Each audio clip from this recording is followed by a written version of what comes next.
তো এক সময় মাহফিলের দ্বারা যে পরিমাণ হেদায়েত হতো, আজকে মাহফিলের দ্বারা ওই পরিমাণ হেদায়েত নেই। বোধহয় অনেকেই আমার সঙ্গে দ্বিমত। তো প্রতিদিন বাংলাদেশে মাহফিলের সংখ্যা কত? হেদায়েত এক সময় যে পরিমাণ ছিল এখন ওই পরিমাণ। এক সময় মা বোনেরা মুরব্বীদেরকে দেখলে, অনেক বাপজানেরা আছেন আপনারা বলতে পারবেন, যাদের চুল পেকে গিয়েছে, দাড়ি পেকে গিয়েছে, মহিলারা আপনাদেরকে দেখলে দূরে চলে যেত।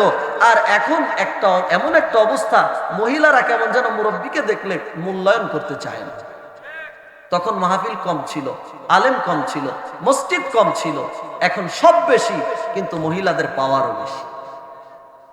ঠিক কিনা বলেন? তাহলে মাহফিলের দ্বারা আগের মতো হেদায়েত না থাকার কারণ একজন প্রশ্ন করেছিলেন, আসেন আপনার উত্তরে। আমি খুঁজে খুঁজে বাংলাদেশের 64 জেলা, আল্লাহ তাআলা আমাকে বাংলাদেশের বাহিরেও প্রোগ্রাম করার সুযোগ দিয়েছেন আপনাদের দোয়ায়। আমি ঘুরে ঘুরে দেখেছি বাংলাদেশে মাহফিলের দ্বারা হেদায়েত না হওয়ার কারণ খুঁজে পাওয়া যায় 3টা। আপনাদের ব্যাখ্যা বিশ্লেষণে আরো বেশি থাকতে পারে, আমি ছোট মানুষ, ছোট মাথায় পেয়েছি 3টা। প্রথমত মাহফিল কর্তৃপক্ষের মধ্যে সমস্যা, বিধায় মাহফিলের দ্বারা হেদায়েত হয় না। 1 নম্বর কারা? কর্তৃপক্ষ, কমিটি। বলেছিলাম আমার আলোচনা অংশগ্রহণমূলক। অংশগ্রহণ কেমন? আমি শুধু বলবো এটা না, আপনারাও বলবেন। 2 জন যখন বলবো, আপোষে যখন বলবো, তখন এটা হবে অংশগ্রহণমূলক। তাহলে বলুন তো, প্রথম নাম্বার সমস্যা কাদের? কর্তৃপক্ষের, কমিটির। দ্বিতীয় সমস্যা শ্রোতার, তৃতীয় সমস্যা বক্তার। এই 3টা সমস্যার কারণে 3 শ্রেণীর মানুষের সমস্যার কারণে মাহফিলের দ্বারা হেদায়েত কম। বলবেন হুজুর, এই 3 শ্রেণীর মানুষকে বাদ দিলে তো মাহফিল করা সম্ভব না। কমিটি যদি আয়োজন না করে মাহফিল হবে না, মাহফিল যদি না হয় শ্রোতা আসবে না, আর যদি মাহফিল না হয় তো বক্তাও আসবে না। আচ্ছা আসুন, খুব খেয়াল বাবা, খুব খেয়াল। আলোচনা 11টার উপরে যাব না ইনশাআল্লাহ, মুনাজাত সহকারে। তো আসুন, যে কথা বলছিলাম, মাহফিলের দ্বারা হেদায়েত না হওয়ার জন্য দোষী কয় শ্রেণীর মানুষ? 3 শ্রেণীর। 1 শ্রেণী কারা? কমিটি। আসুন আজকে কমিটিকে ওয়াশ করি। কমিটিদের সমস্যা কোথায়?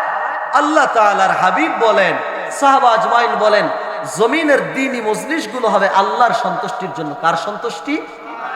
আমরা বাংলাদেশে ঘুরে ঘুরে দেখি, বাংলাদেশে যে মাহফিলগুলি হয়, ইল্লা মাশাআল্লাহ কিছু ভিন্ন, কিন্তু অধিকাংশ জায়গায় একটা সমস্যা, সেটা হচ্ছে অধিকাংশ মাহফিলে সেখানে দাওয়াত করা হয় মানুষ আকর্ষণের জন্য। এমন বক্তা দাওয়াত করা হয় যেই বক্তা স্টেজে কথা বলতে গেলে একটা বালিশের প্রয়োজন হয়।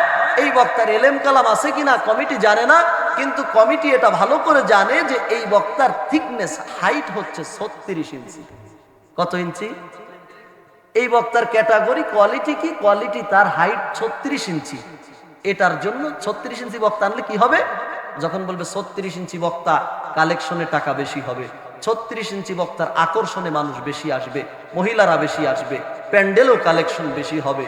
এখানে আল্লাহর সন্তুষ্টির উদ্দেশ্য হারিয়ে গিয়েছে। উদ্দেশ্য হয়েছে কি করা? শ্রোতাদেরকে জড়ো করা। আছে এই সমস্যা? আছে। এই যে একটা সমস্যা, এই সমস্যার কারণে মাহফিলের দ্বারা হেদায়েত অনেক কম। বাংলাদেশে অধিকাংশ জায়গায় এমন বক্তা দাওয়াত দেওয়া হয়, আগে ছিলেন মহিলা, এখন হয়েছেন পুরুষ, মহিলা থেকে পুরুষ। এটা আকর্ষণ। কেমন বক্তা? এমন বক্তা তিনি হাসির কথা বলেন। আচ্ছা বলুন তো, ইসলামের সঙ্গে হাসির সঙ্গে কিসের সম্পর্ক কোথায়? বরঞ্চ রাসূলুল্লাহ কোনোদিন উচ্চস্বরে হাসে নাই। বাংলাদেশে এমন বক্তাদেরকে দাওয়াত করা হয়, ভাইরাল বক্তাদেরকে, যারা এসে এখানে এমন অঙ্গভঙ্গি দেয়, এমন কথা বলে যে ময়দান থেকে শ্রোতারা হাসতে হাসতে হাতে তালিও দেয়। আছে না? কর্তৃপক্ষ এদেরকে দাওয়াত দেয়, এলাকার শ্রোতা বেশি হবে। রাসূলুল্লাহ বলে এই মাহফিলের দ্বারা আর যাই হোক হেদায়েত আশা করা যায়। তাহলে কর্তৃপক্ষের সমস্যা আছে। 2 নাম্বার সমস্যা কাদের? শ্রোতাদের। শ্রোতাদের সমস্যা কোথায়? শ্রোতারা শুনে 36 ইঞ্চি বক্তাকে দেখতে যাবে। শ্রোতারা মনে করে বক্তা আসতেছে, 80,000 টাকা কন্ট্রাক্ট, তাহলে তো আহামরি কঠিন ওয়াজ করবে। বক্তার গলায় দম কেমন দেখতে যাব, বক্তা কেমন আলোচনা করে দেখতে যাব। অনেকে আবার মনে করে যে শেষ রাতে তাবারুক আনতে যাব। তো শ্রোতার উদ্দেশ্য আল্লাহর সন্তুষ্টি না, নিজের জীবনের গুনাহ মাফ করা না, বরঞ্চ শ্রোতার উদ্দেশ্য মাহফিলের থেকে কানের সুখ নেওয়া। এই জন্য শ্রোতার ওই মাহফিলের দ্বারা হেদায়েত হয় না। তিন নাম্বার সমস্যা, আপনাদের কি কাটা কাটা কথা শুনতে খারাপ লাগতেছে? আমরা সবাই শুনি শুধু সুর। আমি আগেই বলেছি আমার গলায় অত বেশি সুর নেই। জি প্রিয় হাজিরিন, আসুন তিন নাম্বার সমস্যা কাদের? বক্তাদের। ইতিপূর্বে আব্বাজানেরা যারা আছেন বুকে হাত দিয়ে বলেন তো, এমনও মানুষ আছেন যাদের নাতির বয়সে আমি, আছেন না এরকম মানুষ? আপনারা ইতিপূর্বে অনেক মাহফিলে শুনছেন না, বক্তা এসে বলে এটা রিয়াজুল জান্নাহ, আপনি যদি আল্লাহকে সন্তুষ্ট করার জন্য আসেন আল্লাহ আপনার জীবনের গুনাহ মাফ করে দিয়েছে, বলে না? শুনছেন না? এমন বক্তার মুখে শুনেছেন? ইউটিউবে শুনতেছেন একজন বক্তা ওয়াজ করতেছে যে এটা রিয়াজুল জান্নাহ, যারা আসছেন জীবনের গুনাহ মাফ, আসতেই আল্লাহ জীবনের গুনাহ মাফ করে দেয়। আপনারা হাসানপুরে একটা মাহফিল দিবেন, এই বক্তাকে দাওয়াত করার জন্য যখন ফোন করবেন, বক্তা সাহেবকে নাগালের মধ্যে পাওয়া যায় না, কারণ তিনি ধরা ছোঁয়ার বাহিরে। ফোন রিসিভ করে তার অ্যাসিস্ট্যান্ট, ধরে বলে কি সমস্যা?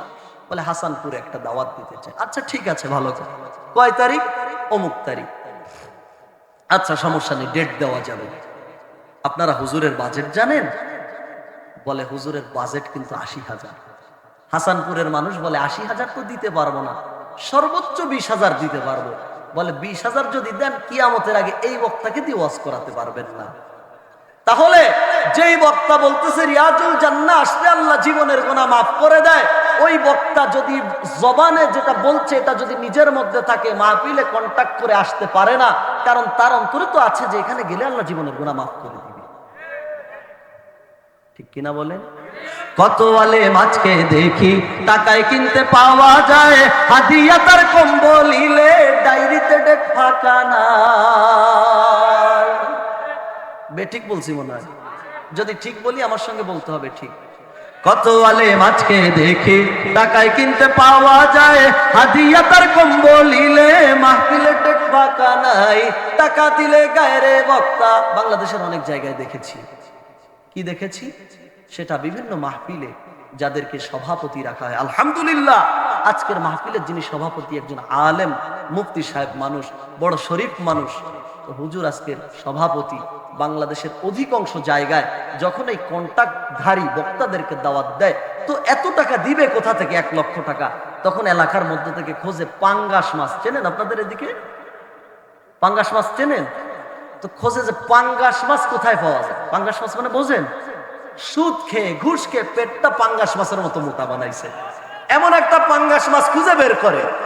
এবার বলে আপনাকে মাহফিলের সভাপতি রাখছি। আব্বা আমার ওয়াজ সবার ভালো লাগে না, আমার ওয়াজ সবার আল্লাহি বিল্লাহি তাল্লাহি সবার ভালো লাগে না আমার ওয়াজ। কারণ আমার আব্বাজান হযরত ইব্রাহিম আলাইহিস সালাম হকের কথা বলেছিল, তাকে আগুনের মধ্যে নিক্ষেপ করা হয়েছিল, আমার সঙ্গেও এমন ব্যবহার করা হয়েছে। হকের কথা বলেছি, স্টেজ থেকে নামিয়ে দেওয়া হয়েছে, প্রশাসন দিয়ে দাবড় দেওয়া হয়েছে, তবুও বলেছি হকের কথা বলবো, হকের কথা বলবো, হকের পথে চলবো। জীবন চলে গেলে এবার থেকে জীবন যাবে, জান্নাতের ফেরেশতারা আমাকে রিসিভ করার জন্য চলে আসবে। কথা বলুন ঠিক কিনা? হকের কথা বলে যাব, কাউকে ভয় করা যাবে? হকের কথা শুনতে কাউকে ভয় করা যাবে? তো এই যে পেট মোটা পাঙ্গাস মাছগুলোকে বলে যে আপনাকে ৫০,০০০ টাকা দিতে হবে, আপনাকে সভাপতি রাখছি, প্রধান বক্তাকে ৮০,০০০ দিতে হবে, প্রধান বক্তার ৮০,০০০ আপনি দিয়ে দেন। পাঙ্গাস মাছের তো টাকার অভাব নেই, সে বলে ঠিক আছে আমি দিয়ে দিব, কোনো সমস্যা। পাঙ্গাস মাছ যখন ডান পাশে অথবা বাম পাশে বসে, তখন কর্তৃপক্ষ বলে যে হুজুর আপনার যে ৮০,০০০ কন্টাক্ট, এটা কিন্তু ওই পাঙ্গাস মাছ দিচ্ছে। তখন হুজুর ওই পাঙ্গাস মাছকে ফুলায় ফুলায় কথা বলে ঠিক কিনা? টাকা দিলে গায়ে রে বক্তা, পেট মোটা সভাপতির গুণগান, ওরা শিক্ষিত বেঈমান। বলা যাবে না? ওরা শিক্ষিত বেঈমান, ওরা শিক্ষিত বেঈমান, ওরা শিক্ষিত বেঈমান। কত আলেম জিহাদ করে, মঞ্চে উঠে ফাটায় বেশ আল্লাহর জমিনে বলে ফাটায় ফেলে। হাসি কিড়া কৌতুক করে তাফসীরের মঞ্চ করে শেষ। কত আলেম জিহাদ করে, মঞ্চে উঠে জমায় বেশ, হাসি কিড়া কৌতুক করে কোরআনের মঞ্চ করে শেষ। মাহফিলের এই ময়দানে গায়, তাফসীরের এই স্টেজে গায় হিন্দি ছবির গান। গায় নাকি গায় না? ওরা শিক্ষিত বেঈমান, ওরা শিক্ষিত বেঈমান, ওরা শিক্ষিত বেঈমান, ওরা শিক্ষিত বেঈমান। আল্লাহ পাক রব্বুল আলামিন আসমানে নিচে জমিনের উপরে আল্লাহ তাআলা মানুষ বানিয়েছেন। আল্লাহ তাআলা বলেন ওয়ামা খালাকাতুল জিন্না ওয়াল ইনসা ইল্লা লিয়াবুদুন। আল্লাহ তাআলা বলেন আমি জমিনের মধ্যে জিন এবং মানুষকে বানাই নাই, হ্যাঁ বানিয়েছি লিয়াবুদুন, আমি রবের ইবাদতের জন্য। কার ইবাদত? এই রবের সাথে শত্রুতা আছে? হ্যাঁ, আপনাদের জমির আইল ঠেলছে, সবকিছু দিয়েছেন কে? সে আল্লাহর নাম বলবেন, অসুবিধা আছে? বলেন আল্লাহু আকবার, জোরে বলুন আল্লাহু আকবার, নারে তাকবীর। ঠিক আছে, জজবা আছে, এই স্পিরিট যদি থাকে শেষ পর্যন্ত চলা সম্ভব হবে, অন্যথায় সম্ভব হবে না। আল্লাহ পাক রব্বুল আলামিন আসমানের নিচে জমিনের উপরে আমার রব মানুষ বানিয়েছেন কেন? দেখছেন ওয়াজ বোধহয় বুঝতেছেন না। কার ইবাদত? আল্লাহর না। অনেকে তো আবার কি করে শুনুন, অনেকে সুদ খায়, সে মনে করতেছে যে আমাকে তো বানাইছে সুদ খাওয়ার জন্য, এই জন্য সে বলতেছে না। ওয়াজে তো সুদ খাওয়ার কথা বলা যায় না বাবা। অনেকে নামাজ পড়ে না, এখন সে তো আর বলতে পারছে না নামাজ না পড়ার জন্য। অনেকে আবার গোল্লিপ সিগারেট খায়, সে তো আর বলতে পারতেছে না যে আমার বানাইছে গোল্লিপ সিগারেট খাওয়ার জন্য, বলা যায়? এই জন্য চুপ আছে। আচ্ছা, যারা এই যে সুদ ঘুষ তারপরে গোল্লিপ সিগারেট জিনা বেবিচারের সাথে আছেন তাদের বলতে হবে না, আর যারা এইগুলোর সাথে নেই তারা বলেন তো আল্লাহ তাআলা আমাদেরকে বানিয়েছেন কেন? এই যে যারা বলছে না ইবাদতের জন্য, অনেকে সিগারেট খায়। আল্লাহ পাক রব্বুল আলামিন আসমানের নিচে জমিনের উপরে আল্লাহ তাআলা মানুষ বানিয়েছেন একমাত্র রবের ইবাদতের জন্য। জমিনের মধ্যে যত মানুষ আছে এই মানুষদেরকে যদি ভাগ করা হয় দুইটা ভাগের বাহিরে কেউ না। কয়টা ভাগের? কয়টা ভাগ? দুইটা ভাগ। মানুষের মধ্য থেকে যদি শ্রেণী বিন্যাস করা হয়, দুই শ্রেণী, একটা আস্তিক একটা নাস্তিক। একটা একটা আচ্ছা বলুন তো, নাস্তিক বলা হয় কাদেরকে? নাস্তিক বলা হয় তাদেরকে যারা কোনো রব মানে না, যারা বলে there is no god, god বলে কিচ্ছু নেই, আল্লাহ বলে কিচ্ছু নেই, যারা ডারউইনের মতবাদকে বিশ্বাস করে, যারা বলে মানবের সৃষ্টি বানর থেকে, বাগান দিয়ে হাঁটতে গিয়ে গাছতলা দিয়ে হাঁটতে গিয়ে লেজে বাড়ি লেগে লেজ খুলে পড়ে গিয়েছে, সেখান থেকে বানর মানুষ হয়েছে।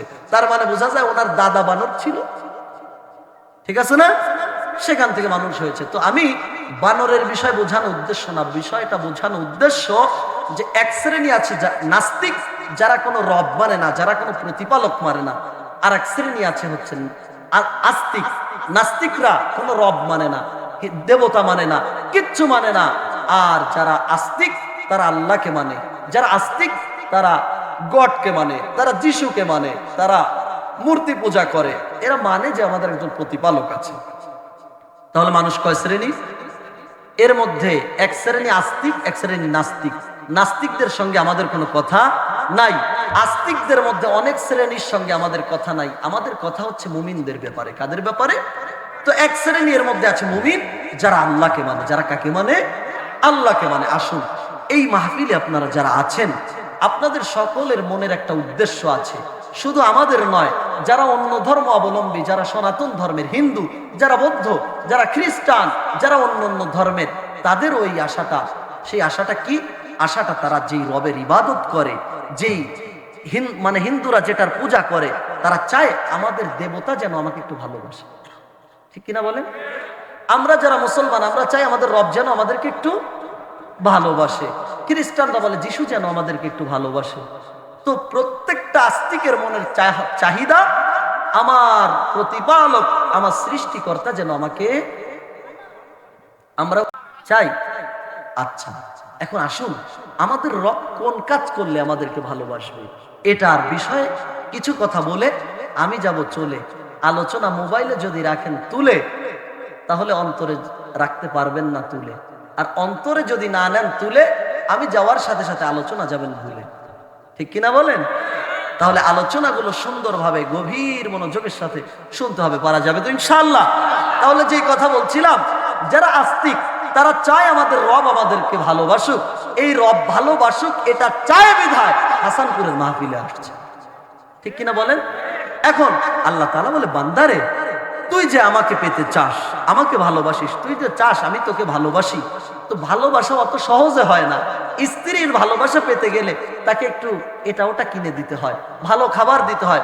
ছোট্ট নাতির ভালোবাসা পেতে গেলে, নানা ডাক শুনতে গেলে তাকে খাবার দিতে হয়।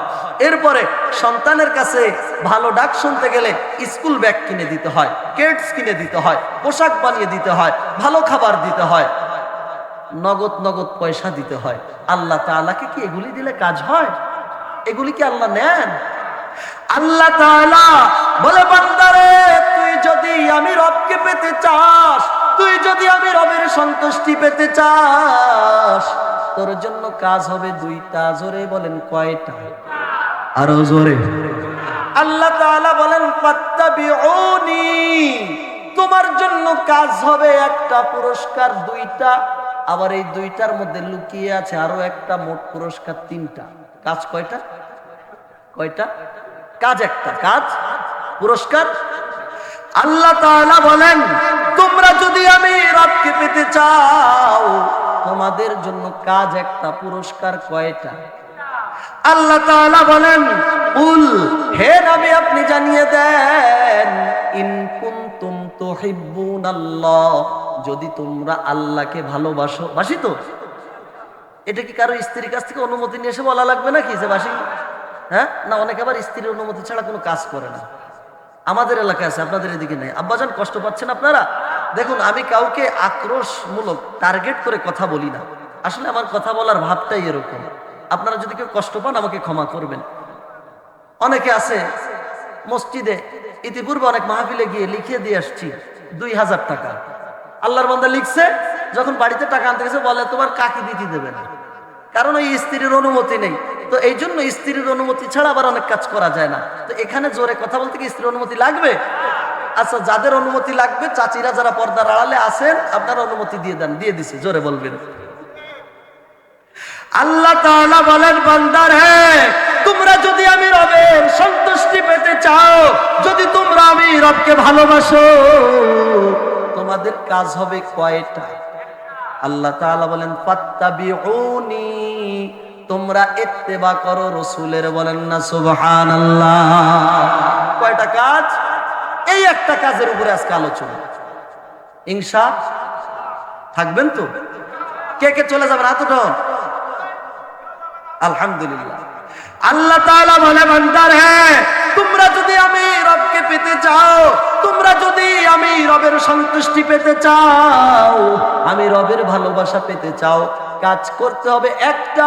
এই কাজটা হচ্ছে ফাত্তাবিউনি, তোমরা ইত্তেবা করবা তোমার রাসূলের।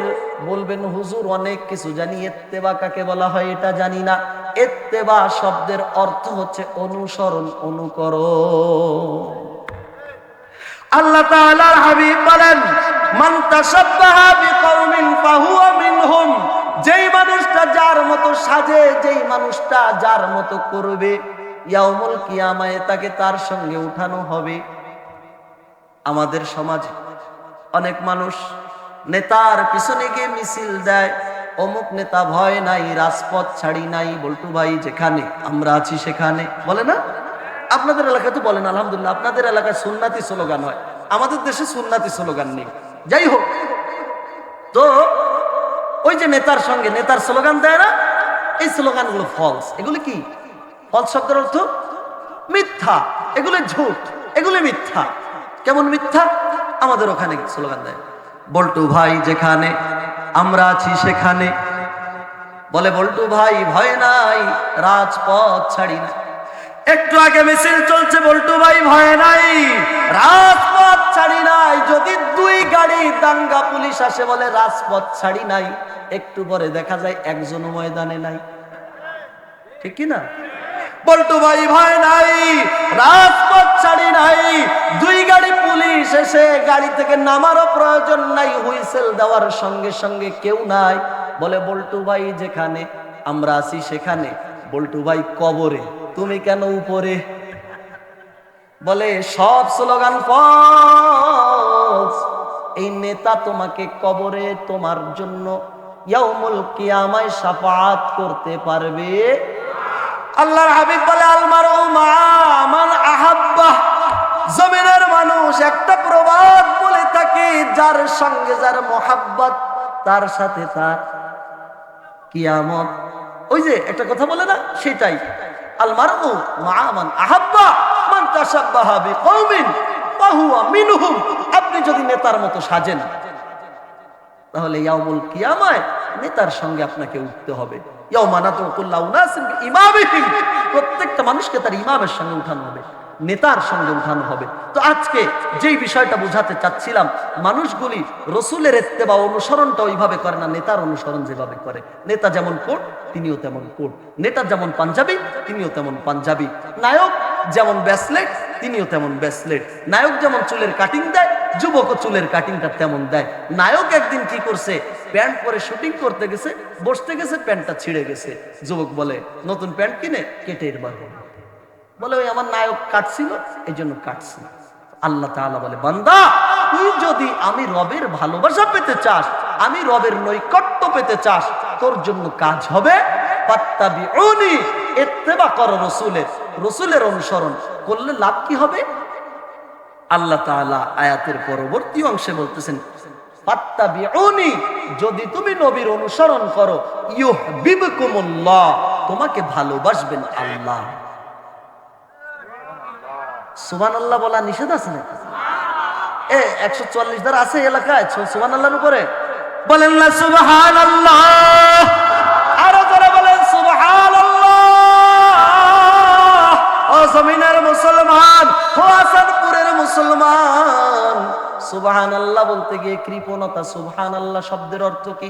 সুবহান শব্দের অর্থ পবিত্র, সুবহান শব্দের অর্থ মহান।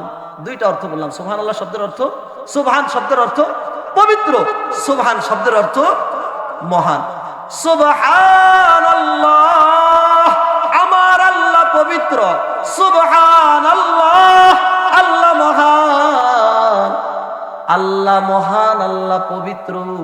এই কথাটা যে জবান দিয়ে আওয়াজ করে না বলতে পারে, আল্লাহ তোমার কাছে দোয়া করি তুমি তার জবানটা ভালো রেখো, খবরদার জবানটা যেন বন্ধ না হয়ে যায়। বলেন না সুবহানাল্লাহ।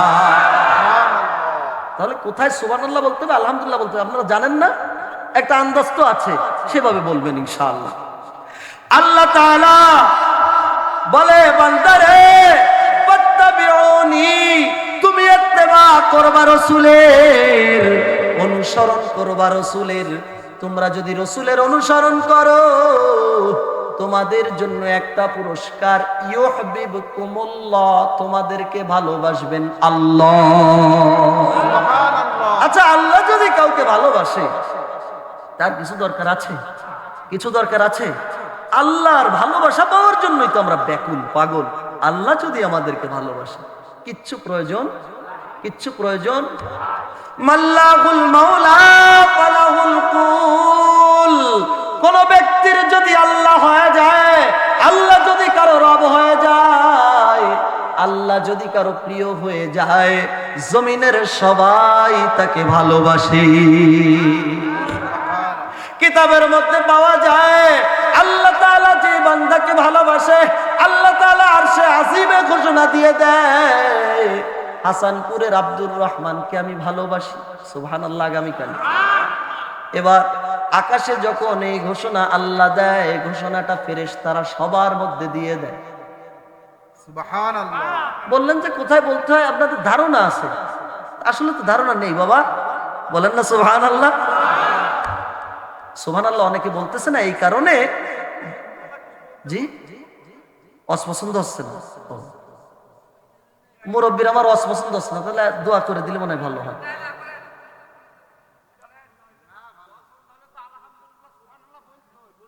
ও এইবার ঠিক আছে। ও আমার দলের লোক, আমার কিসের লোক?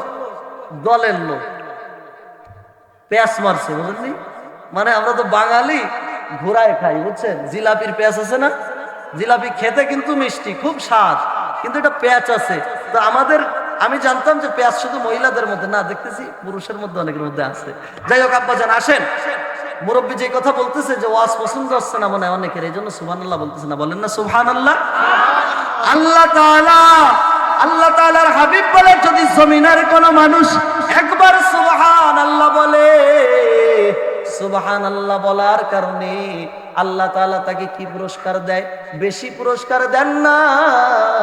একবার সুবহানাল্লাহ বললে আসমান এবং জমিনের মধ্যে যত ফাঁকা জায়গা আছে, এই ফাঁকা জায়গা একবার সুবহানাল্লাহর নেকি দিয়ে ভরপুর করে দেয়। এই জন্য হাসানপুরের মুসলমান অত্যন্ত চালাক। আমি তো বোকা, এই জন্য খেয়ে যাই ধোকা। হাসানপুরের মুসলমান বোকা নয়। তারা বলে হুজুর একবার সুবহানাল্লাহ বললে যদি দুনিয়া ভরে যায়, আর একবার সুবহানাল্লাহ বললে নাকি রাখবো কোথায়, এই জন্য সুবহানাল্লাহ বলি না। এ রাখার জায়গা আছে না? আল্লাহ তাআলা সুযোগ দিলে ওটা বলবো। তাহলে আসুন যে কথা বলছিলাম, আল্লাহ তাআলা বলেন যদি তোমরা রসুলের ইত্তেবা করো, যদি রসুলকে অনুসরণ করো, তাহলে তোমাদেরকে ভালোবাসবে কে? আল্লাহর ভালোবাসার জন্যই তো সব, ঠিক কিনা বলেন? আল্লাহর ভালোবাসার জন্য লক্ষ লক্ষ টাকা খরচ করে হজে যায়, আল্লাহর ভালোবাসার জন্য লক্ষ লক্ষ টাকা বিভিন্ন জায়গায় দান করে, আল্লাহর ভালোবাসার জন্য মসজিদে দান করে, মাদ্রাসায় দান করে, গরিবকে খাওয়ায়, আল্লাহর ভালোবাসার জন্য ইয়াতিম মিসকিনদেরকে খাওয়ায়। সেই আল্লাহ যদি ভালোবাসে, আর কিছুর প্রয়োজন? আল্লাহ বলেন ফাত্তাবিউনি, যদি তোমরা রাসূলের ইত্তেবা করো, প্রথম নাম্বার পুরস্কার ইউহিব্বুকুমুল্লাহ, তোমাদেরকে ভালোবাসবেন কি? আল্লাহ তাআলা বলেন দ্বিতীয় নাম্বার ওয়ায়াগফির লাকুম যুনুবাকুম, তোমাদের জীবনের সমস্ত গুনাহগুলিকে আল্লাহ মাফ করে দিবে। পুরস্কার হলো কয়টা? রাসূলুল্লাহ বলেন, হাদিসের মধ্যে পাওয়া যায়, আল্লাহর পয়গম্বর বলেন আল্লাহ তাআলার কুদরতি যতগুলি নাম আছে, এই নামের মধ্যে দুইটি নাম আল্লাহ তাআলা কোরআনুল কারীমের একাধিক জায়গায় একসঙ্গে এনেছেন। একটা নাম হচ্ছে গফুর, আর একটা নাম হচ্ছে রহিম। ওয়ায়াগফির লাকুম যুনুবাকুম ওয়াল্লাহু গফুরুর রহিম।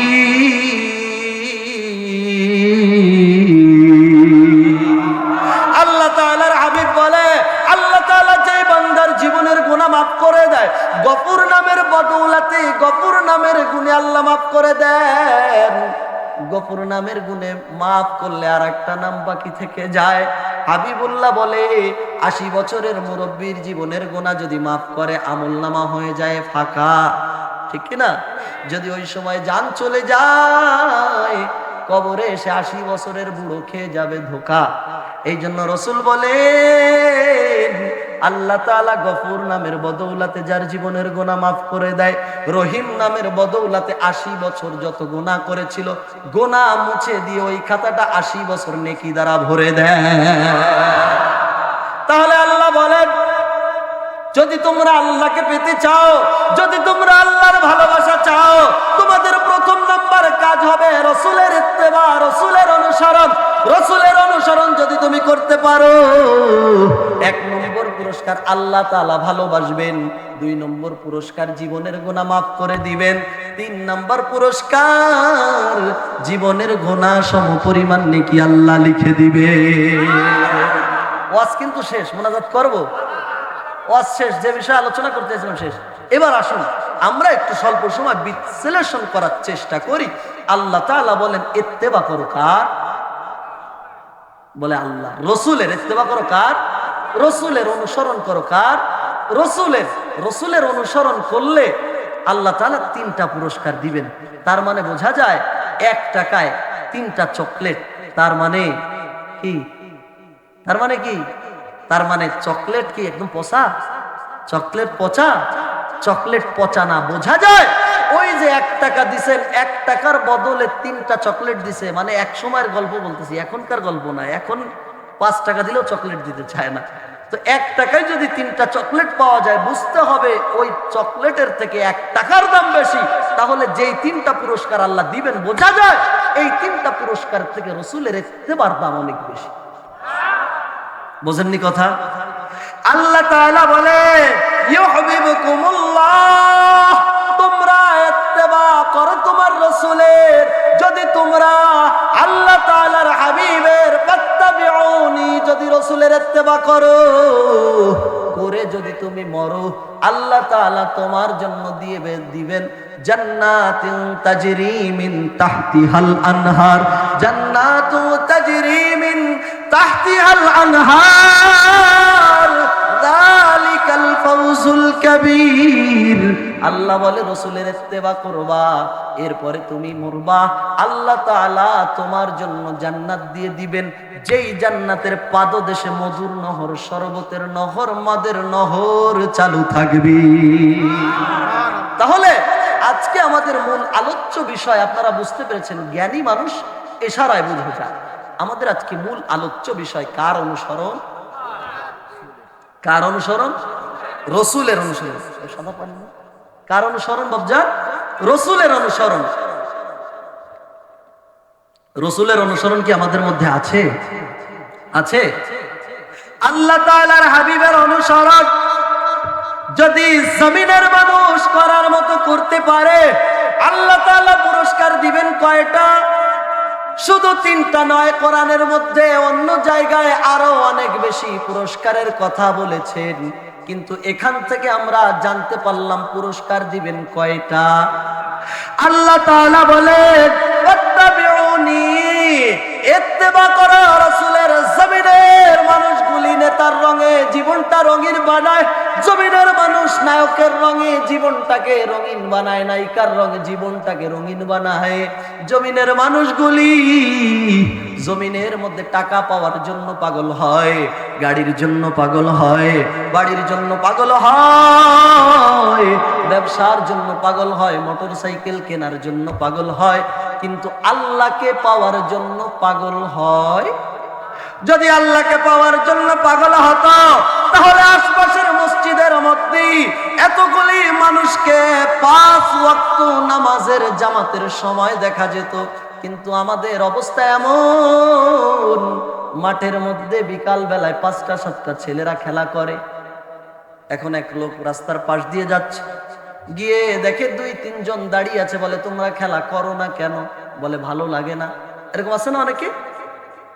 ছেলেরা খেলা করতেছে, আবার কিছু ছেলেরা খেলা করতেছে না। আপনি জিজ্ঞাসা করবেন খেলো না কেন?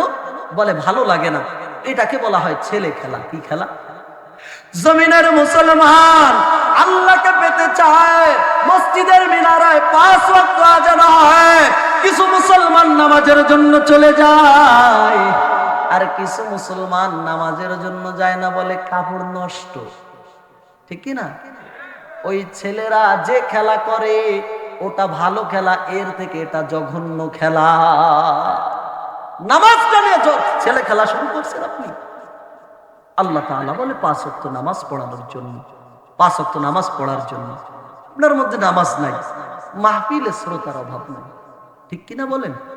আচ্ছা বলেন তো, কয় হাজার মাহফিল এক পাল্লায় দিলে, 1 রাকাত ফরজ নামাজ আর এক পাল্লায় দিলে ওই মাহফিলের পাল্লার ওজন বেশি হবে? বলে হিসেব নেই। একজন বলছে হাজার হাজার দিলে। গোটা পৃথিবীতে এই পর্যন্ত যত মাহফিল হয়েছে, বোঝেন, গোটা পৃথিবীতে এই পর্যন্ত যত মাহফিল হয়েছে, যত মাহফিল হবে, সব এক পাল্লায় দেওয়ার পর একজন যদি নামাজ আদায় না করে, তার ওই মাহফিলের নেকি এক পাল্লায়, আর 1 রাকাত ফরজ নামাজের নেকি আর এক পাল্লায় দিলে মাহফিলের নেকির থেকে ফরজ নামাজের নেকির ওজন অনেক বেশি। ঠিক বললাম নাকি? আলেম ওলামা আসনাদের হুজুর মিথ্যা বলছি? ফরজ নামাজের মূল্য অনেক বেশি। আমি কিন্তু মাহফিলের মূল্য কম এটা বোঝাতে চাইনি।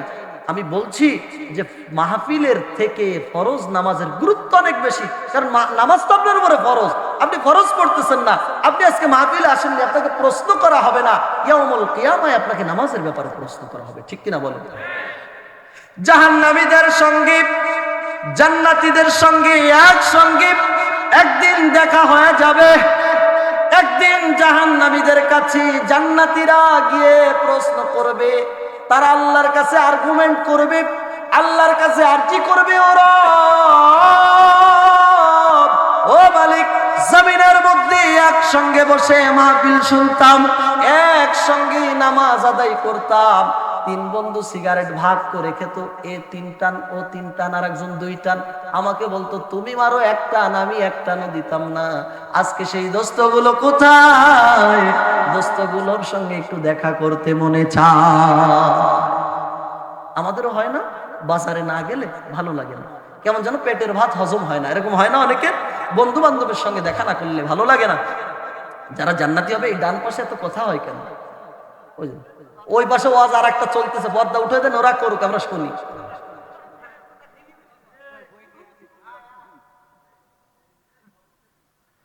বন্ধুরা আমার, যেই কথা বলছিলাম, কি বলতেছিলাম ভুলে গেছি।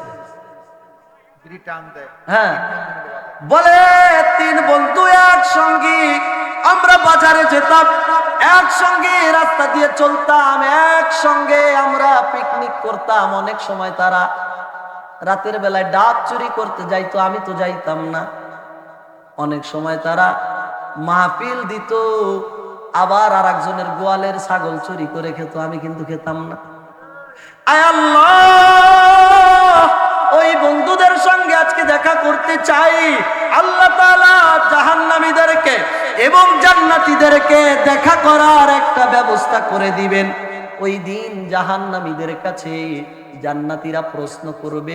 অনেক সময় প্রশ্ন করে, বন্ধু তোকে না 2 দিন আগে দেখলাম, তুই সুস্থ ছিলি, হাতটা ব্যান্ডেজ কেন ভেঙেছে কিভাবে? প্রশ্ন করে না?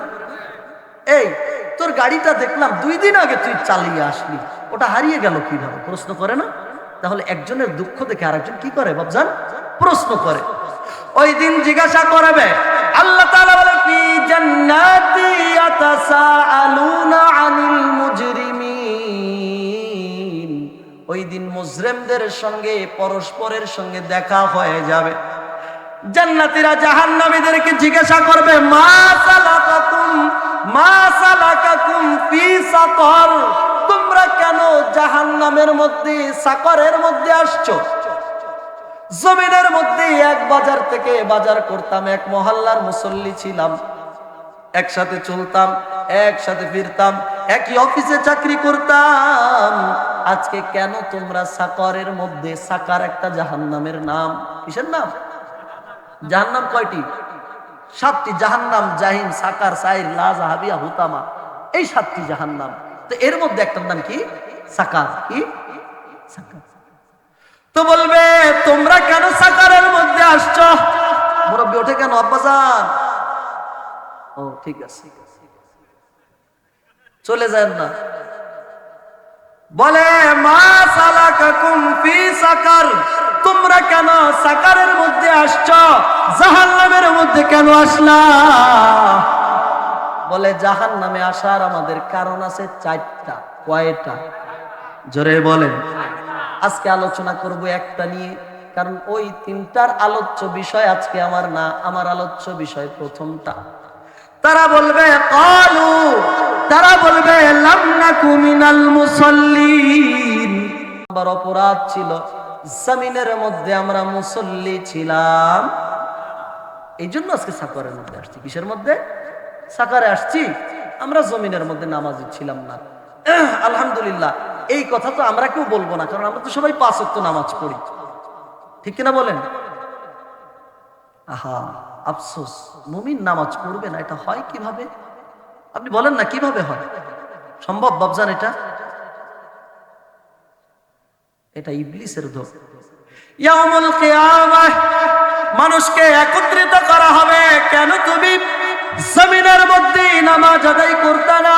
কেন তুমি দ্বীনের পথে চলতা না? বলবে, আল্লাহ ইবলিস ধোঁকা দিত। কি করতো? আমাদের সমাজে ইবলিস ধোঁকা দেয় নাকি দেয় না? সমাজের মধ্যে অনেক জায়গায় আছে, মসজিদে গেলে উনি হয় চেয়ারম্যান, আর যখন বাহিরে যায় তখন হয় চৌকিদার। কিদার? আসেন এটার ব্যাখ্যা করি। মসজিদে গেলে উনি চেয়ার ছাড়া নামাজ পড়তে পারেন, উনি কি চেয়ারম্যান। আর যখন উনি চার দোকানে দাঁড়ায় দাঁড়ায়, যার চার দোকানে যে টিভি দেখে, অন্য মুরব্বীদের ঘাবানে ঠেলায় সে বসতে পারে না, ওখানে দাঁড়িয়ে চৌকিদারের মতো দাঁড়ায় দাঁড়ায় দেখে। আছেন আব্বাজান এরকম? মসজিদে ইমাম সাহেব নামাজ পড়ে আসরের পর সালাম ফিরিয়ে দেয়, তাসবিহ তাহলিল জিকির আজকার করে এরপরে মুনাজাত করে। ইমাম সাহেব দেখে আমার মাজুর মুসল্লি, যেই মুসল্লি আজ 9 বছর যাবত মসজিদের কর্নারের জায়গাটা দখল করেছে চেয়ারম্যান। কি ম্যান? চেয়ারম্যান। চেয়ারম্যান কি করছে? এই মুসল্লি কেন দৌড় দেয় প্রতিদিন আসরের পর? কেন উনি দ্রুত মসজিদ থেকে বের হয়ে যায়? জিকির আজকার করে না বোধহয় প্রতিদিন আসরের সময় ওনার নিম্ন চাপ শুরু হয়। এবার ইমাম সাহেব মোনাজাত করি, আস্তে আস্তে হাঁটতে হাঁটতে সামনে গিয়ে দেখে আয়ের চেয়ারম্যান তো এখন দেখি চৌকিদার। চায়ের দোকানে আগে থেকে অনেকে বসে আছে, মুরব্বী ভিতরে জায়গা পায় না, হাতে যে লাঠিটা নিয়ে হাঁটে, লাঠিটা বেড়ার সাথে রেখে দিয়ে হাত বেঁধে দাঁড়িয়ে যায় হাঁটার জন্য। লাঠি প্রয়োজন হয়, কিন্তু চায়ের দোকানে গিয়ে টিভি দেখার সময় লাঠি প্রয়োজন হয় না, চেয়ারের প্রয়োজন হয় না। বর্তমানের কিছু চাচা চার দোকানে বসে ডার্বি সিগারেট টানে রে ভাই, জম্মের মতো কষে আছে। বর্তমানের কিছু চাচা চার দোকানে বসে গোল্লিপ সিগারেট টানে রে ভাই, জম্মের মতো কষে আছে। বর্তমানের কিছু যুবক রাস্তার পাশে বসে ফ্রি ফায়ার খেলে আব্বা আঙ্গুল দিয়ে ঠেসে আছে। বর্তমানের কিছু যুবক রাস্তার পাশে বসে পাবজি গেম খেলে ভাই রে আঙ্গুল দিয়ে ঠেসে আছে না। দোকানদারকে ডেকে বলে চা সিগারেট, চা খাইতে খাইতে মারে সিগারেটে টার। নামাজ রোজার ধার ধারে না, নবীজির সুন্নাত মানে না, আসলে কপাল পোড়া ভেজাল, কোনটাতে আছে যায় না সহজে ধরা। লাল নীল সাদা বেগুনি রং বেরঙের সিল মারা ভেজাল, কোনটাতে আছে যায় না সহজে ধরা। ঘি কিনবেন ভেজাল, মুড়ি কিনবেন ভেজাল, মধু কিনবেন ভেজাল, গুড় কিনবেন ভেজাল, দুধ কিনবেন ভেজাল, যা কিনবেন সবকিছুতে ভেজাল। আগে জানতাম বোধহয় খাবার জিনিসে ভেজাল, এখন দেখি আলেমদের মধ্যেও ভেজাল, এখন দেখি মুসল্লিদের মধ্যেও ভেজাল। ছদ্মবেশে মসজিদে কেউ ঘোরাফেরা করে, মাথায় পাগড়ি আছে, মাথায় টুপি আছে, গায়ে জুব্বা আছে, হাতে তসবিহ আছে, মুখের মধ্যে দাড়ি। মুরব্বির স্যান্ডেলটা হাঁটতে হাঁটতে পাতলা হয়ে গেছে, নামাজ শেষ করে নিজের মনে করে আর একটা স্যান্ডেল নিয়ে যায়। আছে না? বলে হুজুরের জুতা তো অত্যন্ত বরকতি জুতা, হুজুর ঢাকা থেকে আসছে ওয়াজ করতে। আরে আলেমরা এরা তো নবীর ওয়ারিস, তো আমার জুতোটা নষ্ট হয়ে গেছে, হুজুরের জুতোটা নিয়ে যায়। ছদ্মবেশে মসজিদে কেউ ঘোরাফেরা করে, সুযোগ পাইলে মুসল্লিদের জুতা চুরি করে। মিথ্যা বলতেছে। রাখতে হবে এদের করে বাপজান, রাখতে হবে এদের করে সবখানে নজর করা ভেজাল, কোনটাতে আছে যায় না সহজে ধরা। লাল নীল সাদা বেগুনি রং বেরঙের সিল মারা ভেজাল, কোনটাতে আছে যায় না সহজে ধরা। হাইড্রোস মিশায় আখের গুড়ে মাছে ফরমালিন দেয়। আমরা তো দীর্ঘ সময় ঢাকায় থেকেছি, তো ঢাকায় আসলে ফরমালিন যুক্ত মাছ, কি মাছ? ফরমালিন দিয়ে অনেক আগে ধরে গ্রাম অঞ্চল থেকে এই মাছ ফরমালিন দিয়ে ধরে নিয়ে যায়। বলবেন হুজুর বিশ্বাস হয় না, বিশ্বাস যারা করেন না আমার দিক থাকেন, আমার চেসিজের অবস্থা দেখছেন কি? ফরমালিন সব কি? হাইড্রোস মিশায় আখের গুড়ে মাছে ফরমালিন, রং বেরঙের শরবতে দেয় শুধু সেকারিন।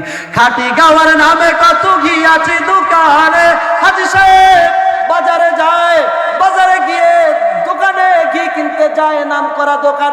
বলে হাজি সাহেব 1800 টাকার নিচে ঘি দেওয়া যাবে না। এই হাজি সাহেব বলে তুমি 1800 টাকার নিচে দিবা না? কুষ্টিয়া শহরে রাস্তার পাশে বেছে 600 টাকা ঘির কেজি, ওইটাই খাবো।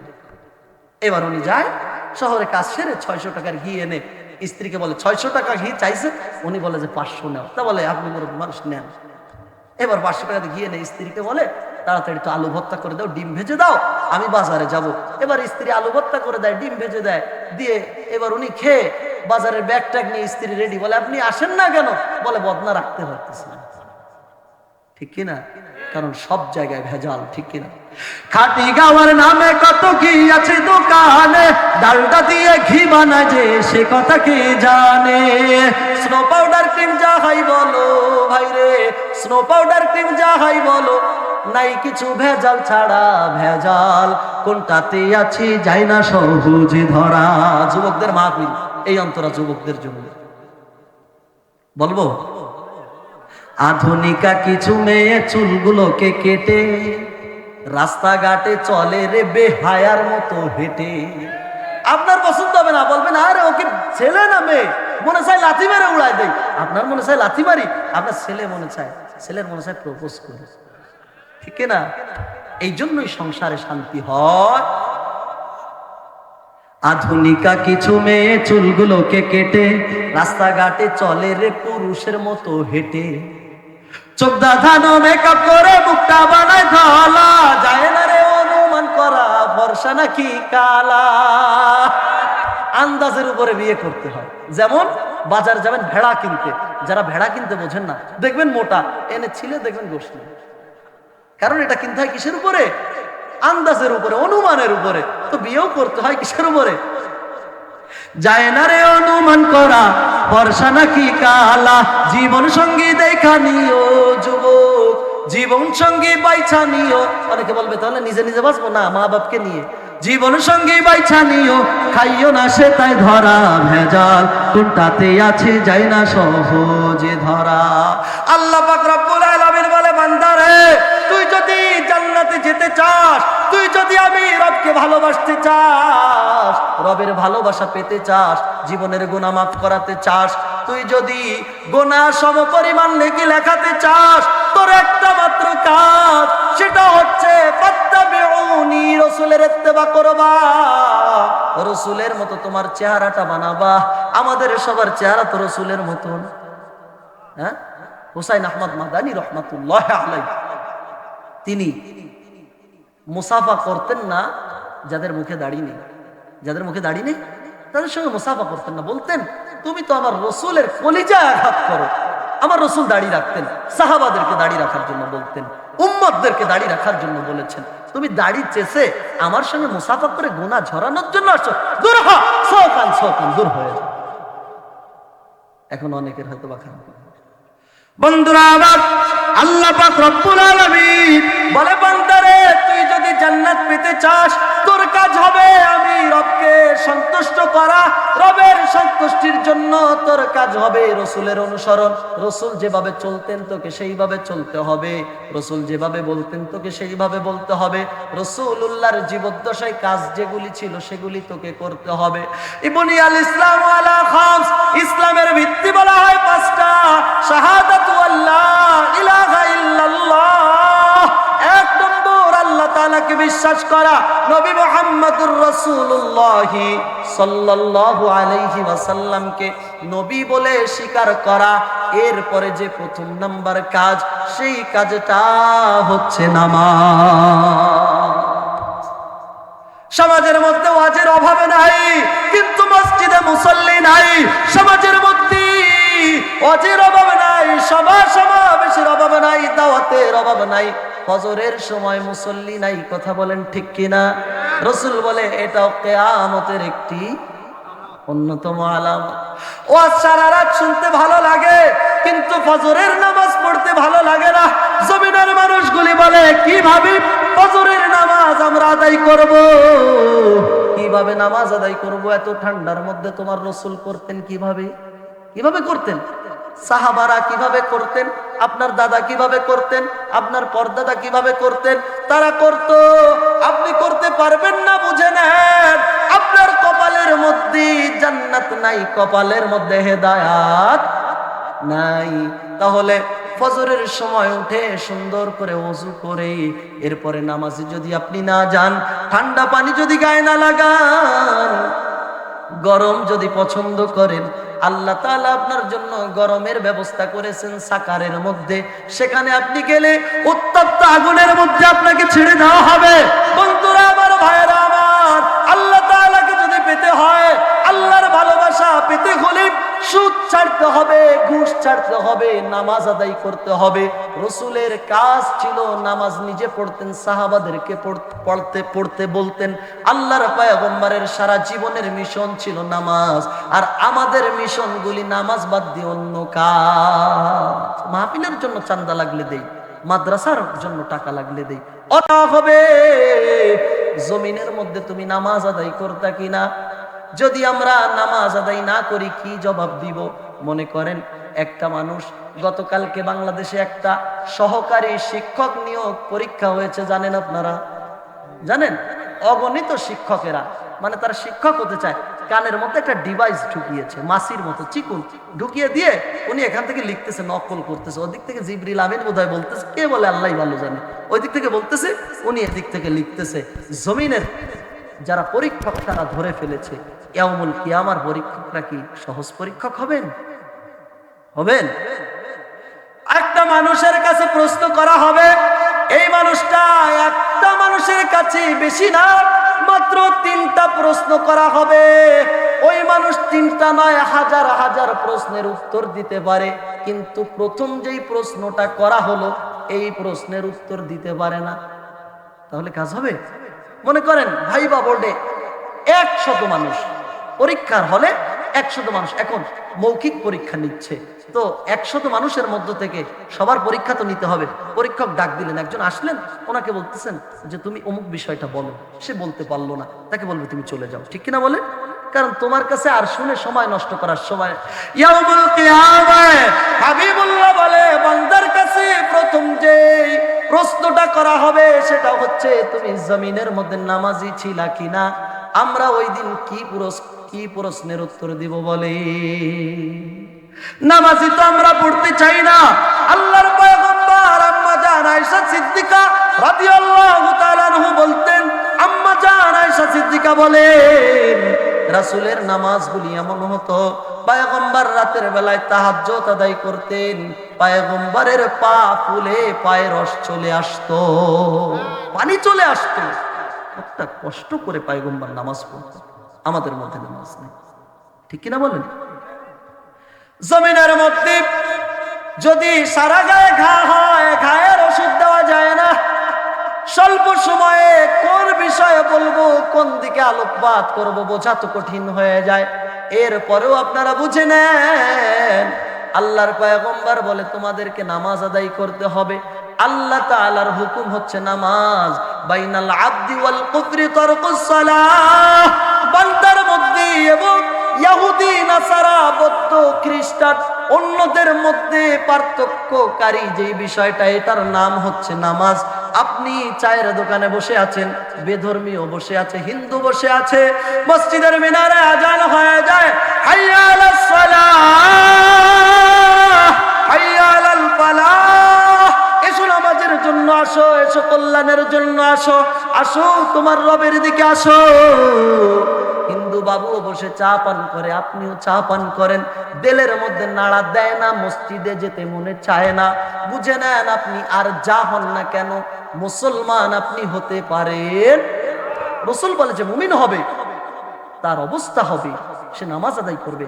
সমাজের মধ্যে অনেকে বলে, এই নামাজ পড়ি না তা কি হয়েছে, ঈমান ঠিক আছে, বলে না? নামাজ পড়ি না তা কি হয়েছে, আমার ঈমান ঠিক আছে। আচ্ছা, একটা মানুষের মনে করেন ট্রেনে কাটা পড়ে দুর্ঘটনাবশত মাথাটা আলাদা হয়ে গেল, কি হয়েছে? মাথাটা আলাদা, মাথাটা নাই, এখন পুরো বডি আছে, যেহেতু গলার উপর দিয়ে ট্রেন গেছে, শরীরের কোনো ক্ষতি হয়েছে? এখন আপনারা ধরে তাকে বললেন যে ওকে তাড়াতাড়ি বাড়িতে গিয়ে লেপ দিয়ে, শীত লেপ দিয়ে ঘুম পড়িয়ে দাও, তাহলে ও বেঁচে যাবে, কারণ শরীর ভালো আছে। মাথা না থাকলে শরীরের দাম আছে, নামাজ না থাকলে ঈমান আছে কিভাবে? মাথা ছাড়া যেমন শরীরের দাম থাকতে পারে না, নামাজ ছাড়া ঈমানের কোনো দাম নেই। নামাজ না পড়লে ঈমান থাকে কিভাবে? কোনোভাবে থাকতে পারে না। তাহলে আসুন, আমাদের কাজ হবে আমরা 5 ওয়াক্ত নামাজ জামাতের সাথে আদায়। ইনশাআল্লাহ বলা যাবে না, ফরজের ব্যাপারে ইনশাআল্লাহ চলে না। ইনশাআল্লাহ চলে কোন বিষয়ে? আগামীবার এই মাহফিল হবে, আপনারা দান করবেন ইনশাআল্লাহ। আপনি আমার বাড়িতে বেড়াতে যাবেন, বলবে ইনশাআল্লাহ। এগুলি আপনি করলেও করতে পারেন, না করলেও না করতে পারেন। ইনশাআল্লাহ আপনি প্রত্যয় রাখবেন যে হ্যাঁ আমি করব। ফরজের বিষয় কোনো ইনশাআল্লাহ চলবে না, এটা আল্লাহর বিধান, করবই। বোঝেননি? 5 ওয়াক্ত নামাজ আজ থেকে পড়। দুই নাম্বার আসে, জমিনের মধ্যে সুদটা মহামারীর আকৃতি ধারণা করেছে।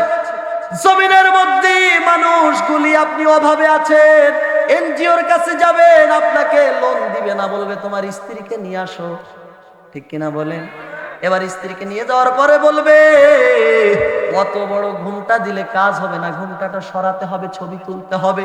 ছবি তুলে আপনি যখন নিয়ে আসলেন তখন এনজিওর স্যার বলবে আমি এই মহিলাকে টাকা দিচ্ছি কিনা এটা কিভাবে বুঝবো? এটা ফাইন্ড আউট করতে হলে মুখটা উঠাতে হবে, একটা কাজ করলেন ছবি তুলে, এরপরে আবার এনজিওর অফিসার কি চেহারা, আপনার স্ত্রীর চেহারা দেখে 20,000 টাকা লোন নিলেন, ওর থেকে আপনার বাথরুমের ময়লা খাওয়া ভালো। সুদের সঙ্গে মিলে যায়। অনেকে বলবে যে হুজুর সংসারের অভাব, এই জন্য আপনি স্ত্রীকে দিয়ে যখন লোন তোলাচ্ছেন, আপনাকে কিন্তু দেয়নি টাকাটা, লোনটা দিয়েছে কাকে? আপনার স্ত্রীকে। এবার স্ত্রীকে আপনি একসঙ্গে 50,000 টাকা কখনো দেননি, এনজিওর স্যার কিন্তু দিছে, আপনার ওখান থেকে ওনার একটা ক্রেডিট হয়ে যায় যে আমি 50,000 টাকার মালিক। এরপরে আপনার সঙ্গে ব্যবহার ভালো করবে না। এরপরে এনজিওর স্যার যখন আসে তার পাশে, এনজিওর স্যার যখন কিস্তি নিতে আসে, আপনার স্ত্রীকে তার পাশে বসে গায়ে গা ঘষে, মাঝে মাঝে হাসে, ঠিক কিনা বলে? অনেক সময় এনজিওর স্যারকে ভালোবাসে, পরকিয়া করে ঘরের মধ্যে যায় পেশে। বন্ধুরা আমার, ভাইরা আমার, সুদের সঙ্গে চলা যাবে না, সুদের সঙ্গে মেলা যাবে না। আল্লাহর পয়গম্বর বলে যারা সুদ খায় তাদের একটা অপরাধ নিজের মায়ের সঙ্গে জিনা করা। জমিনের কোন একটা মানুষ যদি, হাসানপুরের মানুষ বলে হুজুর, এলাকার ইমাম সাহেবকে গিয়ে বলে হুজুর আমি আপনার কাছে একটা কথা বলতে চাই। হুজুর বলবে কথাটা কি? বলো। বলে আজকে বলবো না, জুমার দিন বলবো, জুমার নামাজের সময় আমাকে 2 মিনিট সময় দিবেন কথা বলার জন্য। হাসানপুরের যুবক নামাজের হুজুরের আরবি খুতবার পূর্বে যুবক দাঁড়িয়ে বলে মুসল্লিয়ান একরাম, আপনাদের অবগতির জন্য 1 মিনিট নিতে চাই, একটা কথা বলতে চাই। আমার আব্বাজান ইন্তেকাল করেছেন, আব্বাজান জীবিত থাকা অবস্থায় আমার মাকে টাকা পয়সা দিতেন, মাকে পরিচালনা করতেন। আমার আব্বা অল্প বয়সে মারা গেছেন, আমার আম্মা যুবতী মানুষ, আম্মাকেও বিয়ে দেওয়ার প্রয়োজন, আমারও বিয়ে করার প্রয়োজন। তাহলে এক কাজ করি, বাইরে যাওয়ার প্রয়োজন নাই, আমার আম্মাকে আমি বিয়ে করতে চাই, আপনারা আগামী জুমায় দাওয়াত খাবেন। নাউজুবিল্লাহ বলছেন না? নাউজুবিল্লাহ বলেছেন না? বলেছেন কেন? কারণ এই কথাটা মুখে আনা যায় না, এটা অত্যন্ত জঘন্য কথা। এরকম কথা যদি কেউ বলে তাকে কি করবেন? কি করবেন বাবজান? 2-1 জন না বললে হবে না, বলেন। অনেকে বলতেছে পুঁতে ফেলবো, অনেকে বলতেছে মেরে ফেলবো। সমাজের মধ্যে যুবক তার মাকে বিয়ে করতে চাইলে মসজিদের মানুষগুলি তাকে জুতা দিয়ে পিটাতে চায়, পুঁতে ফেলতে চায়, মেরে ফেলতে চায়। সমাজের মধ্যে এমন অনেক নেতা আছে। আল্লাহর হাবিব বলে কেউ যদি 1 টাকা পরিমাণ সুদ খায়, ছোট গুনাহ নিজের মায়ের সঙ্গে 36 বার জিনা করা। যুবক এখনো জিনা করে নাই, মাকে বিয়ে করতে চেয়েছে, এই জন্য মেরে ফেলার জন্য সবাই রাজি হয়ে যায়। কিন্তু সমাজের মধ্যে যারা হাজার হাজার টাকা, লক্ষ লক্ষ টাকা সুদ খায়, পেটটা পাঙ্গাস মাছের মতো বানিয়ে ফেলে, তাদেরকে মাহফিলের সভাপতি বানানো হয়, তাদেরকে মসজিদের সভাপতি বানানো হয়। এই বিষয়ে কেউ কোনো কথা বলে না, ঠিক কিনা বলে? 1 টাকা খাইলে কয় টাকা, কয়বার মায়ের সঙ্গে জিনা করার গুনাহ? 36 বার। কেউ যদি 100 টাকা খায় 3600 বার। কেউ যদি 1000 টাকা খায় কতবার? এই জমিনের মধ্যে, পৃথিবীর মধ্যে এমন একজন পতিতা জানি মহিলা খুঁজে পাওয়া যাবে না যে জীবনে 3600 বার জিনা করেছে, এমন একজন মহিলা পাওয়া যাবে না। কিন্তু সমাজে এমনও সুদখোর আছে, লক্ষ লক্ষ টাকা সুদ খায়। 1000 টাকায় যদি 36,000 বার জিনার গুনাহ হয়, কত টাকা খেয়েছে, কতবার জিনার গুনাহ হয়েছে খবর না। হাবিবুল্লাহ হাদিসের মধ্যে বলে যখন কোন এলাকার মধ্যে 2টা জিনিস প্রকাশ পাবে, ইযা যহরাত, যখন প্রকাশ পাবে জিনা ওয়ার রিবা। 1 নম্বরে যখন কোন এলাকার মধ্যে জিনার প্রচলন বেড়ে যাবে, 2 নাম্বার রিবা, সুদ বেড়ে যাবে, ওই এলাকার মানুষজন আল্লাহ তাআলার পক্ষ থেকে প্রদত্ত গজবের জন্য প্রস্তুত হয়ে যায়। তার মানে বোঝা গেল আপনার এলাকায় জিনা আছে, আপনার এলাকায় সুদ আছে, তাহলে ওই যে একজন সুদখোর ও কিন্তু দুইটা গুনাহ করতেছে, সুদ খাওয়ার কারণে জিনার গুনাহ হচ্ছে। তো এই সুদখোরের কারণে এলাকার মধ্যে আল্লাহ তাআলার গজব আসতেছে একজনের জন্য। এই জন্য সুদখোর যারা আছে এদেরকে তওবা করাতে হবে ধরে ধরে। এ যুবকরা, এই এলাকায় নেই, যদি কোনো এলাকায় থাকে তোমরা উদ্যোগ গ্রহণ করবা ইনশাআল্লাহ। এবার আসেন, সুদের অনেক প্রকার গুনাহ। কোথাও পাওয়া যায় 72, কোথায় পাওয়া যায় 76, 70, বিভিন্ন প্রকার গুনাহ। এর মধ্যে ছোট গুনাহ 1 টাকা সমপরিমাণ নিজের মায়ের সঙ্গে 36 বার জেনা। 2 নাম্বার নয়, সব থেকে শেষ নাম্বার। প্রথম নাম্বার মায়ের সঙ্গে 1 টাকার বিনিময়ে 36 বার জিনা। আর সব থেকে বড় যেটা শাস্তি, বড় যেটা অপরাধ, সেটা হচ্ছে আল্লাহ এবং রসুলের সঙ্গে যুদ্ধ ঘোষণা করা।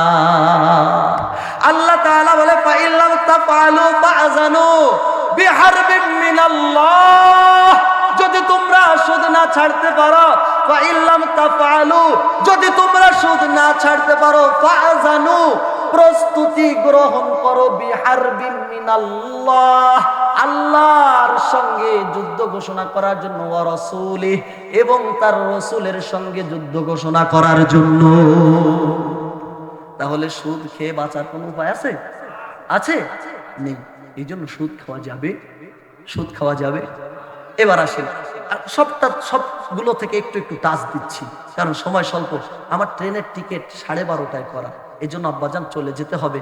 আর একটু পরে আছে তাবারক। শীতের মধ্যে আমরা কিন্তু যাচ্ছি জমে, ঠিক না? যখন রাত বাজে 12, শয়তান বলে এ আল্লাহর বান্দা তাড়াতাড়ি ময়দান ছাড়ো, আর আমাদের কানের কাছে শয়তান বলে হুজুর ওয়াজ বন্ধ কর।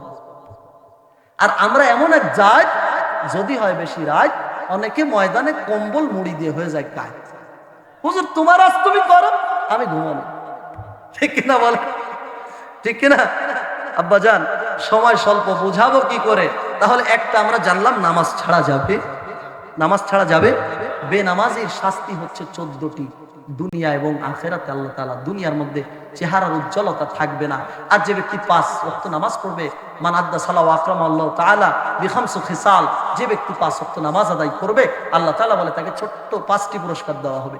এর মধ্যে সবথেকে ছোট পুরস্কার ওয়ায়াদখুলুল জান্নাতা বিগাইরি হিসাব, বিনা হিসাবে তাকে জান্নাতের মালিক বানাবে। সুবহানাল্লাহ। এই জন্য নামাজ পড়া যাবে না, নাকি পড়তে হবে? 2 নম্বর, সুদ ছাড়া যাবে তো?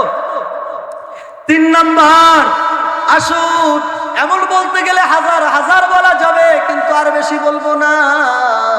আব্বা জানেরা, আমাদের আল্লাহর হাবিব, আলা কুল্লুকুম রাইন ওয়া কুল্লুকুম মাসউলুন আন রাইয়াতিহি, জমিনের প্রতিটা মানুষ এক একটা তত্ত্বাবধায়ক। একটা ভ্যানের চালকের কাছে যেমন পিছনের 4টি যাত্রী তার কাছে, ঠিক না? ভ্যানওয়ালা যদি মনে করে সবাইকে আমি খুব ভালোবাসি, তাহলে আজকে এদের একটু পানিতে নিয়ে চুবাই। ভ্যান নিজ দায়িত্বে নিয়ে পানিতে পড়ে গেল, পিছনের যারা আছে যাত্রী, এরা কি পড়বে? পড়বে না, পড়ে যাবে, ভিজে যাবে। তো এবার ট্রেনের যিনি চালক আছেন, উনি যদি মনে করে আমি লাইন থেকে ট্রেনটা অন্যদিকে দিয়ে দেই, আমি আমার মতো চলে যাব, যাত্রীরা আরেক বগি নিয়ে অন্যদিকে চলে যাবে, হবে না? সব একসাথে পড়বে, একসাথে পড়বে। তাহলে বোঝা গেল জমিনের মধ্যে চালক ছাড়া কিছু চলে না। তো এই জমিনের মধ্যে আল্লাহ তাআলা আপনাকে আমাকেও চালক বানিয়েছে, পরিবারের পরিচালক, ঠিক কিনা বলেন? আল্লাহ তাআলা হাবিব বলেন, ইয়াউমুল কিয়ামায় এই বিষয়ে প্রশ্ন করা হবে, এই স্ত্রীকে কিভাবে চালিয়েছো? বলবেন, আল্লাহ আমি তো তাবলীগ করেছি, আমি তো চিল্লাই গিয়েছি, আমি তো হক পীরের কাছে গিয়েছি। তোমার মেয়ে কি করছে? তখন জবানটা বন্ধ হয়ে যাবে, কারণ মেয়ে তো বেপরদায় 31st নাইটে বন্ধুদের সাথে ঘুরে। 14ই ফেব্রুয়ারি ভালোবাসা দিবসে বন্ধুদের সাথে, ওনার ভালোবাসার এত অভাব, মা বাবাকে ভালোবাসা দেখায় না, ভালোবাসা ওনার দেখাতে যাওয়া লাগে পার্কে। কথা বলেন ঠিক কিনা? কত বড় বেহায়া! ভালোবাসার এত অভাব তোর। ভালোবাসবি ওই দিন যদি বাসতে হয় বাপকে বাস, মাকে বাস, কোরআন পড়, আল্লাহর কাছে দোয়া কর, আল্লাহ তোমাকে ভালোবাসে, ইয়া রাসূলুল্লাহ তোমাকে ভালোবাসে, তোমার উপর দরুদ করতেছে। ওরে ভালোবাসা, ভালোবাসা দেখেন বাগানে, গাছের তলায়, আবার অনেকে ভালোবাসা হোটেলের মধ্যে। নাউযুবিল্লাহি মিন যালিক। কথা বলেন ঠিক কিনা?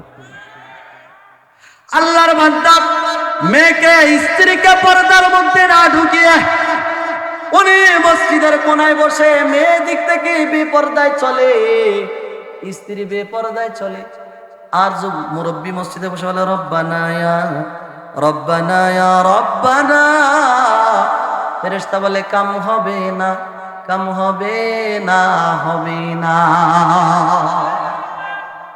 আরে তোমার স্ত্রীকে পর্দার মধ্যে ঢুকাও, মেয়েকে পর্দার মধ্যে ঢুকাও, যদি তুমি না ঢুকাও ইয়াউমুল কিয়ামায় ইয়াউমা ইয়াফিরুল মারউ মিন আখিহি ওয়া উম্মিহি ওয়া আবি ওয়া সাহিবাতিহি ওয়া বানিন, কেউ যেই দিন কারো পরিচয় দিবে না ওই দিন কিন্তু তোমার অবস্থা বড় খারাপ হয়ে যাবে। এই জন্য তুমি আজকে জমিনের মধ্য থেকে তোমার মেয়েকে পর্দাওয়ালা বানাও, মেয়েকে পর্দাওয়ালা বানাও। জমিনের অনেক মানুষ আছে নিজে ওযু করে মসজিদে নামাজের জন্য চলে যায়, এবার স্ত্রী ওযু করে নামাজ আদায় করে, সামনে আসতেছে রমাদানুল মুবারক, এই রমজান মাসে নিজে উঠে সাহরি খায়, স্ত্রী সাহরি খায়, কিন্তু নিজের ছেলেটাকে উঠায় না, মেয়েটাকে উঠায় না। বলে ও ছোট মানুষ, ওর রোজা রাখার কোনো দরকার নাই, ও যদি রোজা রাখে ভার্সিটিতে গেলেও ক্লাস করতে কষ্ট হবে। এ ভার্সিটিতে যে ক্লাস করে কি, যারা ফিডার নিয়ে যায় তারা, ফিডার বোঝেন না আপনারা, যারা ফিডার নিয়ে যায় এরা ভার্সিটিতে পড়ে? কলেজে কারা পড়ে? যারা ছোট মানুষ তারা।